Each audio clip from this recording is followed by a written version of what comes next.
তো আজকে মেলা এসেছে, আমাদের সাথে এমনটা হয়ে আমরা বুঝতে পারিনি। এখনকার দুনিয়া যে এত ভালো মানুষ আছে, তো আমরা আজকেই বুঝতে পারলাম। আজকে আমাদের চ্যালেঞ্জ ছিল এই 50 টাকা নিয়ে আমরা মেলা ঘুরবো, পুরো মেলাটা।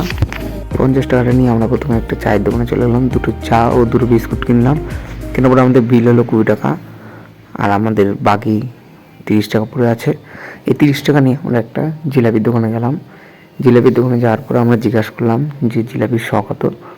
উনি বললো 10 টাকা। আমরা বললাম 8 টাকা জিলাপি দাও। তো 8 টাকা জিলাপি দিল, আমাদের কাছে আর 22 টাকা পড়ে আছে। তো আমরা জিলাপিটা খেলাম। খাওয়ার পরে আমরা মেলা ঘুরলাম। মেলাতে অনেক দোকানপাট ছিল, কিন্তু আমরা কিছু খেতে পারিনি, কেনাকাটাও করতে পারিনি। তো আমরা একটা ফুচকার দোকানে গেলাম। যাওয়ার পরে বললাম যে ফুচকা, দই ফুচকা কত? তো বললো যে 40 টাকা। আমরা বললাম আমাদের কাছে তো 22 টাকা আছে।